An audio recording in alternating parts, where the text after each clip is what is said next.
Magandang hapon po ulit guys. Nandito po tayo ulit sa bukid.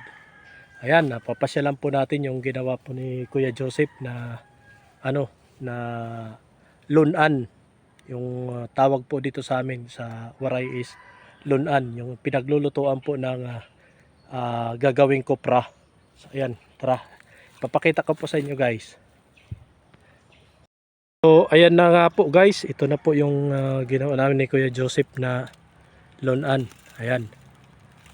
Ganun lang po, gumawa lang po kami ng parang papag lang po. Ayan, makikita niya po, nilagyan po namin ng mga poste. Ilan yan? 6 na poste po yan guys. Ayan, 6 na poste. Pumili po kami ng medyo malalaking mga sanga po para hindi po basta-basta matumba kasi sisindihan pa po yan sa ilalim. Ayan, dyan po ilalagay yung baga. O yung dyan po tayo magsisiga para lutuin po yung ating mga gagawing kopra na nyug. Ayan, tapos naglagay po kami ng parang sahig po ng mga kahoy lang po. Ayan, yung iba yung ginagamit po nila rito is mga palapa pa rin po ng nyug na hilaw pa. Pero yung ginamit po namin ni Kuya Joseph ay mga kahoy lang po kasi yan ang pong available dito.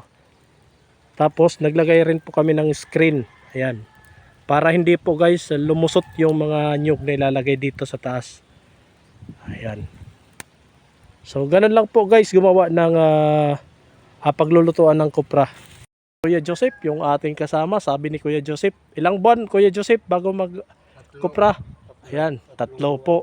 3 buwan bago mag kopra ulit. Kaya hindi na po natin kailangan maglagay ng bubong po rito. So ayan. So yan guys. Ayan. Dumating na po si Kuya Joseph. At naghahakot pa po ng ibang mga nyug na binalatan po. At doon na lang po namin biniyak kasi malayo. Malayo kasi kailangan pa po nating ipunin yan guys.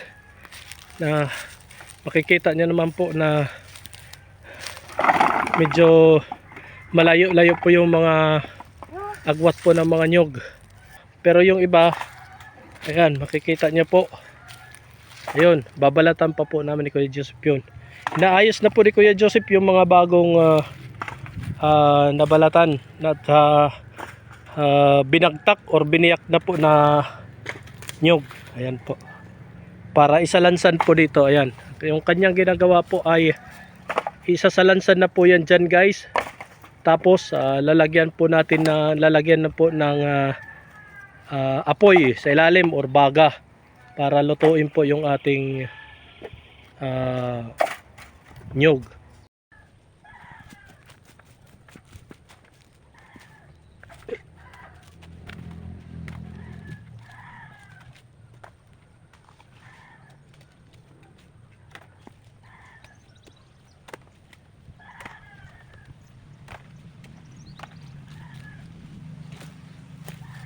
So ayan po guys, dahil marami pa po tayong kukunin na nyug. Ayan, ito po yung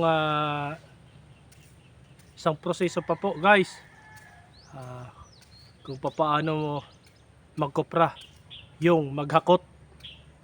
Iipunin nyo po, tapos hahakutin yung mga kinuha po ninyo na mga nyug. Ayan guys, hakutin po muna natin. Tapos bubunot na po tayo. Let's go! So yan guys, makikita nyo po, inahanda na po ni Kuya Joseph yung paplawan. Yung tinatawag na yung tawag po dito sa amin ay paplawan. Isa pong matulis na metal yan na parang parang patulis po na ganyan. Medyo matalim po yan guys, kaya mag-iingat po tayo. Yung nakikita nyo po, yan po kung paano magbunot. Gamit po ang paplawan. Yan, ganun kagaling si Kuya Joseph. Siyempre mamaya titesting po tayo. Ayan. Siyempre dito lang po tayo sa mga medyo mura yung mga alat. Ganun lang po guys. Pero mag-ingat po tayo guys dahil matalim po ito ha. Yan, nasawakan po dito. Yan, tulak, kunting tulak. Yan, ganoon. Tapos hawak ulit doon sa bunot. Tapos tulak. Ayan. Galing. Yan, marunong pa pala ako guys. Siyempre, taga-bukid tayo. Ba't tayo di matututo nito? Siyempre, may sobra dyan. Pukpok na lang yan, ganyan. O kahit hindi na.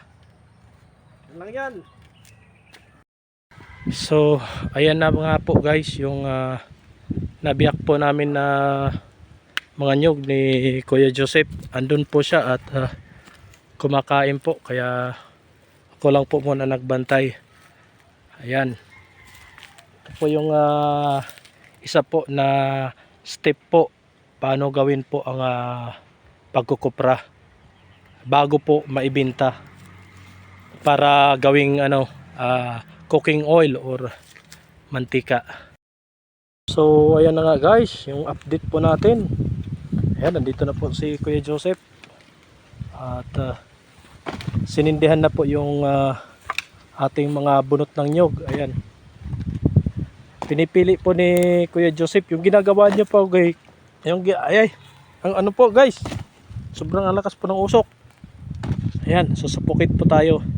Yung ginagawa po ni Kuya Joseph guys ay pinipili niya po yung mga bunot na mga tuyo, mga medyo tuyo po na pwedeng pang siga po dun sa ating ginagawang kupra. Ayan po. So ayan guys, sinindihan na po yung ating mga bunot ng nyog. Ayan po. Yan po ang magsisilbing panggatong po. Yung balat po rin po ng nyog. Para maluto po yung ating ginagawang kupra. So ayan nga po guys, time check po. Alas 6 na po. Ayan, alas 6 na po ng gabi. Ayan. Makikita nyo po, luto na po yan guys.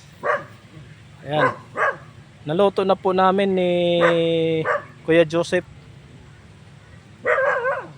Ayan. Sila lang po namin kanina ng mga alas 3 ng hapon.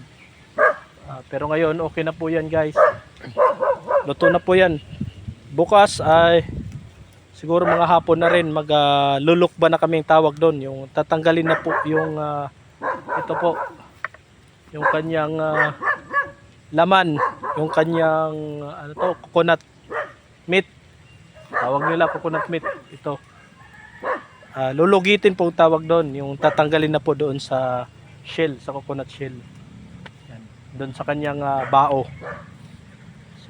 Ngayon ipapakita na po namin kung paano po ang paglugit po ng nyog, yung ninutok po na nyog namin kahapon. So yan guys, papakita ko po sa inyo kung paano po yung paglugit. Ayan na nga po guys, makikita nyo po. Ito po yung pinaglutuan po namin. Diyan po naglagay ng mga bunot. Ayan, sinindihan para maging panggatong po para sa ating nilotong nyog. So ayan po guys, si Kuya Joseph yung kasama po natin. Ganun po yung paglugit. Tignan po natin yung mga nalugit na po. Ayan. Ito na po guys yung mga nalugit. Makikita nyo po. Ayan na po yung tatadtarin po natin yan. Pagkatapos tatadtarin po yan. Tapos isasaking po. Saka na po ibibinta. Ito naman po yung bao ng nyog. Gagawing uling naman po yan guys. Kaya napakarami po ng pwedeng magawa sa sa nyog. Ayan, pwedeng pang uling, yung bao, yung mga bunot, pwedeng pang sa mga orchids po yan. Pwedeng pang sa mga lamok. Ganyan, conforme, marami pong paggamitan. Hello po guys, magandang hapon po. Nandito na po tayo sa proseso po ng pagtatadtad po ng mga nyog.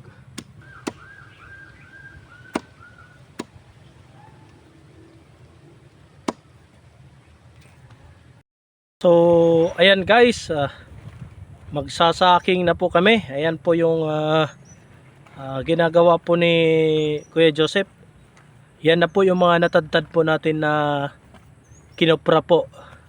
Yung niluto po natin na nyog. At isasako na po yan guys. Tinadtad po yan guys para masiksik po yung para yung hindi po malaki yung space po doon sa sako para mas marami pong may lagay.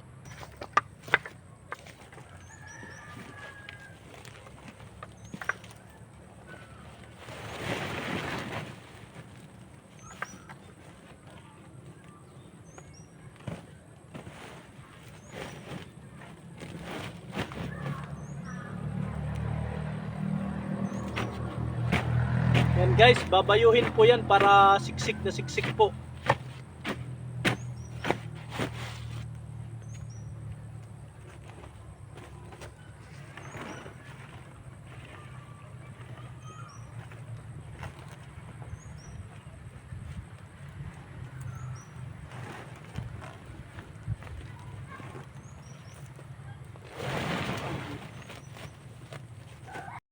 Guys, naka-apat rin. Apat pa sa ako.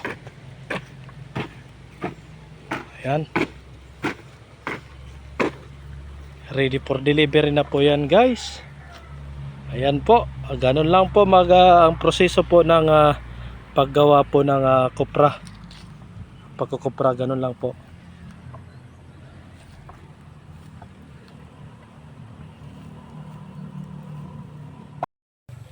So, ayan guys. At sana ay may natutunan po kayo kung paano po magkopra. Ayan, ating kasama po ulit si Kuya Joseph. Kuya Joseph. Ayan. Kaway-kaway. Kaway-kaway dyan sa mga Kagod. kaway kagod. Ayan.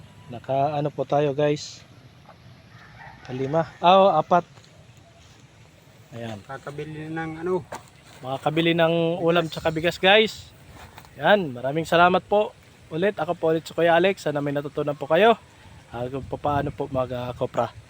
So yan, God bless us all po guys, and bye bye po sa lahat. Thank you so much.